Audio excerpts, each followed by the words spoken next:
Dans une zone mise en quarantaine, des centaines de personnes supplient pour de l'aide. Une femme désespérée traverse la foule et dit à son fils qu'elle l'aime avant de le confier aux soldats. Lui et d'autres enfants sont envoyés dans un train où Ava leur dit que tout ira bien. Cet enfant devient Thomas, qui est placé dans une clairière fermée avec d'autres adolescents. Leur objectif est de s'échapper d'un labyrinthe rempli de monstres qui entourent la clairière, et lorsqu'ils y parviennent enfin, ils découvrent un laboratoire qui leur révèle que le labyrinthe était une expérience de la société Wicked pour trouver le remède à un virus qui a détruit l'humanité. Avant qu'ils puissent assimiler cette information, un groupe de soldats les tire hors du laboratoire et les emmène dans un hélicoptère. Quelques heures plus tard, l'hélicoptère atterrit dans un désert. En descendant, le groupe se retrouve entouré de créatures semblables à des zombies appelés Crank. Les soldats ouvrent immédiatement le feu, protégeant le groupe alors qu'ils se dirigent vers une immense installation. À l'intérieur, ils rencontrent Janson, qui se présente comme le chef de ce sanctuaire. Comme les adolescents sont immunisés contre le virus, ils sont devenus une cible pour Wicked, mais Janson promet qu'ils seront en sécurité s'ils restent ici. Ensuite, le groupe se lave avant de se rendre à l'infirmerie, où ils reçoivent des injections de vitamines avant que les médecins ne leur fassent passer des tests. Thomas remarque que Teresa reçoit une attention particulière du docteur Crawford. Après cela, Janson interroge Thomas parce qu'il veut savoir de quel côté il est.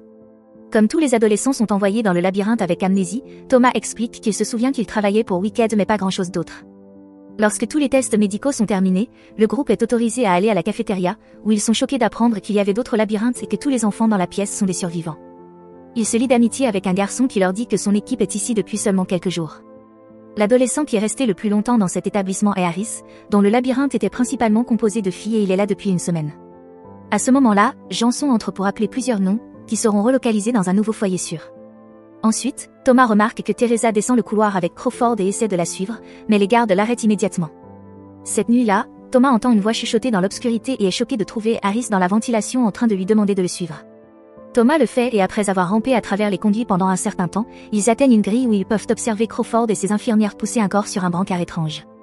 Harris dit à Thomas qu'ils amènent de nouvelles personnes chaque nuit mais qu'il n'a jamais vu personne en sortir, donc il en conclut que les adolescents ne quittent pas vraiment cet endroit. Le lendemain, pendant le dîner, un autre groupe est appelé par Janson. Thomas essaie de les suivre et les gardes l'arrêtent à nouveau, mais cette fois Thomas continue d'insister et les gardes doivent utiliser la force pour l'arrêter. Les autres adolescents se précipitent pour ramener Thomas et Janson ordonne à ses hommes d'envoyer ce groupe dans leur couchette. Dans leur chambre, Thomas révèle qu'il a causé cette scène pour voler le badge d'identification du garde et a l'intention de découvrir le secret de cet établissement. Cependant, Newt pense que Thomas exagère et qu'il devrait être reconnaissant d'avoir de la nourriture et un abri maintenant. À ce moment-là, Harris apparaît dans la ventilation et Thomas le suit. Bientôt, ils atteignent le couloir à l'extérieur du laboratoire mystérieux et Thomas utilise le badge pour ouvrir la serrure. À l'intérieur, il est choqué de voir des tubes remplis de gris verts, les monstres du labyrinthe. Dans une autre pièce, les garçons sont horrifiés de trouver tous les adolescents qui ont été appelés pour la relocalisation. Ils sont inconscients et suspendus à une machine qui récolte un liquide bleu de leur corps. Soudain, Janson entre les garçons court se cacher. Il allume un écran pour parler en vidéo à Ava, ce qui signifie que cet établissement travaille pour Wicked. Elle lui demande de récupérer tous les adolescents qu'il a sédatés et préparés pour la récolte car elle visitera bientôt. Ava demande également des informations sur le groupe rebelle vivant dans les montagnes connu sous le nom de le Bras Droit, qui attaque différents établissements de Wicked. Janson promet que ses hommes trouveront bientôt le quartier général rebelle. Après le départ de Janson, Thomas et Harris retournent à la chambre et racontent tout à leurs amis tout en bloquant la porte. Bientôt, Janson vient chercher les garçons et ses gardes doivent pousser la porte ouverte, mais les adolescents sont déjà partis. L'équipe de Thomas s'est échappée par les conduits et parvient à un autre couloir, où Harris annonce qu'il reste parce qu'il y a quelque chose qu'il doit faire. Le groupe commence à courir et rencontre Crawford, alors il la force à les emmener vers Teresa. Les alarmes se déclenchent et Janson trouve les garçons sur les caméras de sécurité. Un garde apparaît immédiatement dans le couloir et utilise son pistolet à décharge pour essayer de les arrêter, mais Mino le fait tomber en le poussant contre le mur. Après avoir pris le pistolet du garde, le groupe se précipite dans un laboratoire pour trouver Teresa sur un lit. D'autres gardes arrivent donc ils bloquent la porte avec une table avant de casser une fenêtre pour atteindre une autre sortie. Il y a un autre garde de l'autre côté et Thomas le stupéfie immédiatement avec le pistolet. L'équipe continue de courir et atteint une porte fermée que le badge ne peut pas ouvrir. Janson et ses hommes apparaissent dans le couloir, disant que s'ils partent, ils ne pourront pas survivre aux conditions difficiles à l'extérieur. À ce moment-là, la porte s'ouvre révélant Harris, alors Thomas tire sur le groupe de Janson pour les distraire avant de courir à travers la porte avec ses amis juste avant sa fermeture. Harris détruit la serrure et les autres prennent quelques armes avant de se précipiter vers la porte principale. Il y a une tempête de sable à l'extérieur et les gardes les poursuivent, mais les adolescents continuent jusqu'à ce que la tempête rende difficile pour leurs ennemis de les suivre davantage. Après avoir couru pendant un certain temps, ils trouvent un bâtiment abandonné et entrent pour y passer la nuit.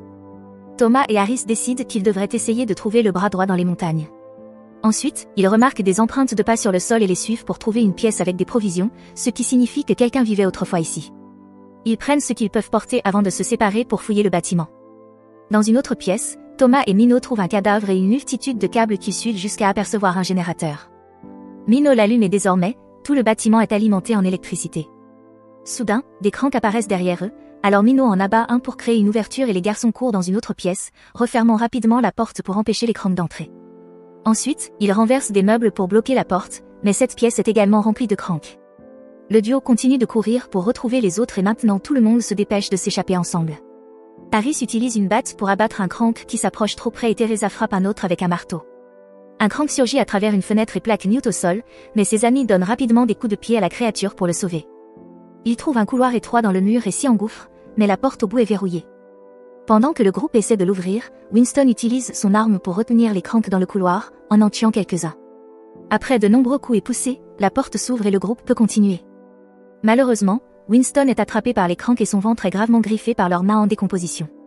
Ses amis parviennent à l'attraper et à l'arracher aux cranks pour qu'ils puissent avancer.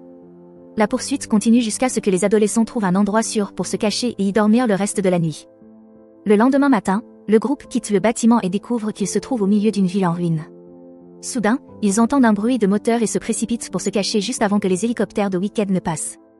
Heureusement, ils ne sont pas repérés. Une fois les hélicoptères partis, le groupe reprend sa route, mais Winston s'effondre. Il est vraiment malade et peut à peine bouger, alors les autres doivent le porter sur une civière improvisée. Pendant les heures suivantes, les adolescents continuent de traverser le désert et doivent même affronter une tempête de sable. Lorsqu'ils s'arrêtent pour se reposer, Teresa montre à Thomas un tatouage qui est apparu sur son cou et lui révèle qu'elle a retrouvé tous ses souvenirs. Elle se souvient avoir rencontré Thomas enfant et explique qu'ils ont rejoint Wicked pour aider le monde. Elle pense donc qu'ils devraient y retourner, mais Thomas refuse. À ce moment-là, ils entendent un coup de feu et découvrent que les autres ont surpris Winston avec une arme. Le garçon s'aggrave et commence maintenant à vomir du sang. Il soulève sa chemise pour leur montrer que l'infection se propage rapidement et qu'il deviendra bientôt un crank, alors il veut en finir avant d'atteindre ce stade.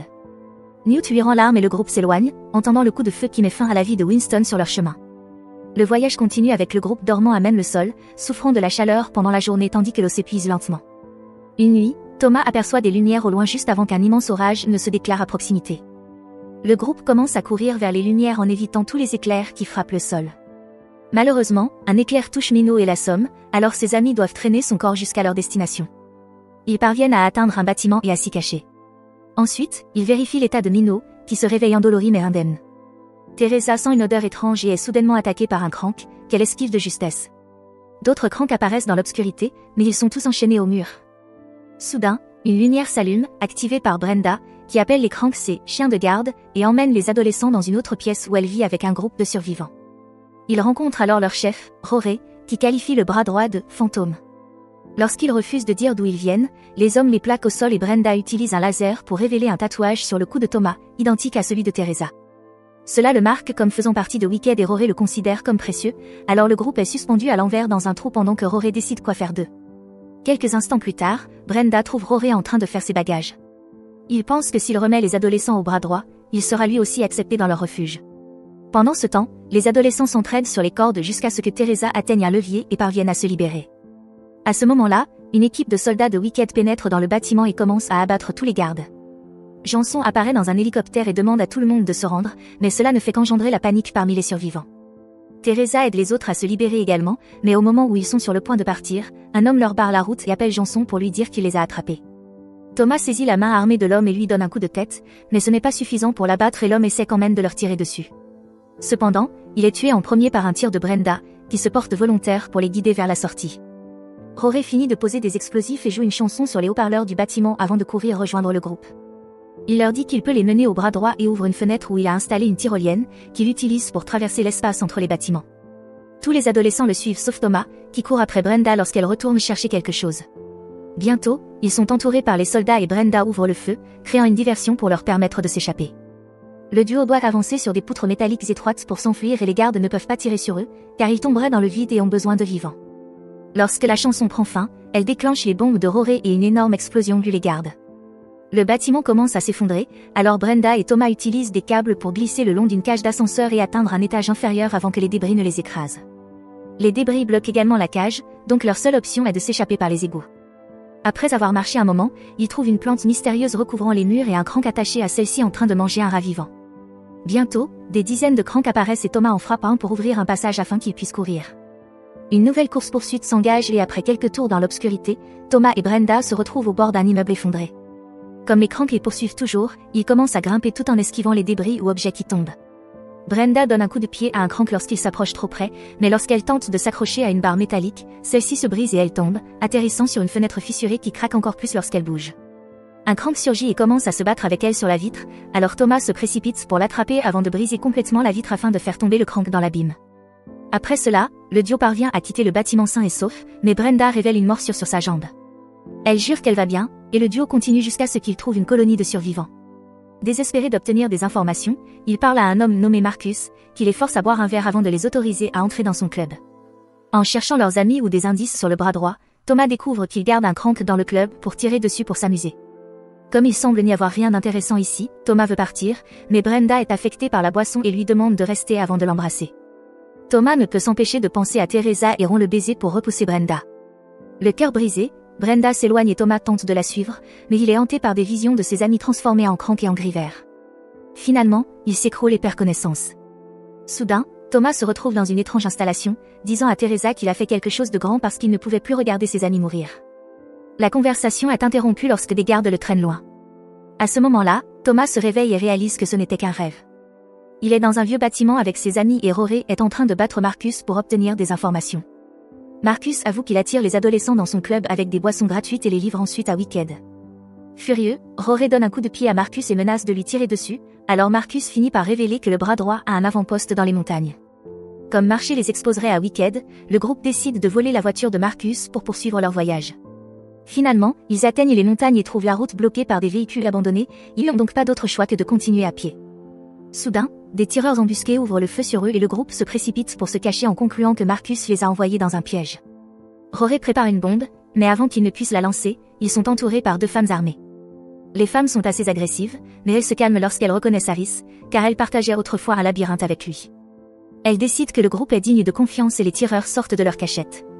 Ensuite, les rebelles emmènent le groupe de Thomas au refuge secret du bras droit. Malheureusement, ils ne sont plus très nombreux car Wicked tue les rebelles dès qu'ils le peuvent.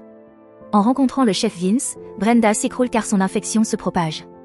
Vince veut la tuer et Thomas supplie qu'on lui laisse une chance, mais Vince refuse d'écouter. Alors qu'il est sur le point de tirer, une ancienne scientifique de Wicked, Mary, l'arrête car elle reconnaît Thomas et affirme qu'il peut aider. Mary révèle que la dernière fois qu'ils ont parlé, Thomas lui a donné les coordonnées de tous les laboratoires de Wicked, donc le bras droit n'existerait pas sans lui. Il a toujours été un rebelle, un choix qu'il a fait car il était fatigué de voir des enfants mourir pendant les expériences de Wicked. Brenda est emmenée sous une tente et Mary prélève un échantillon de sang de Thomas pour créer un remède tout en expliquant l'objectif du labyrinthe. Les enfants immunisés produisent une enzyme spéciale en situation de survie, mais elle ne peut pas être fabriquée en laboratoire. C'est pourquoi Wicked la récoltait directement sur les corps des anciens enfants du labyrinthe. Teresa entend tout cela en espionnant. Mary injecte ensuite l'enzyme de Thomas à Brenda, ce qui ralentit l'infection, mais elle aura besoin d'une autre dose dans quelques mois. Le soir, Thomas parle à Teresa, qui raconte l'agonie lente de sa mère avant de mourir. Elle ne veut pas que d'autres personnes souffrent comme elle, c'est pourquoi elle a toujours travaillé pour Wicked. Elle leur a révélé l'emplacement du refuge et les hélicoptères approchent. Avant que Thomas ne puisse prévenir tout le monde, les soldats ouvrent le feu et capturent les rebelles. Thomas tente de se sacrifier, mais Rory crée une diversion et le combat reprend. Malheureusement, Minho est capturé. Désespéré mais déterminé, Thomas annonce qu'il infiltrera Wicked pour sauver Minho et tuer Ava. Les rebelles, assoiffés de vengeance, acceptent de l'aider.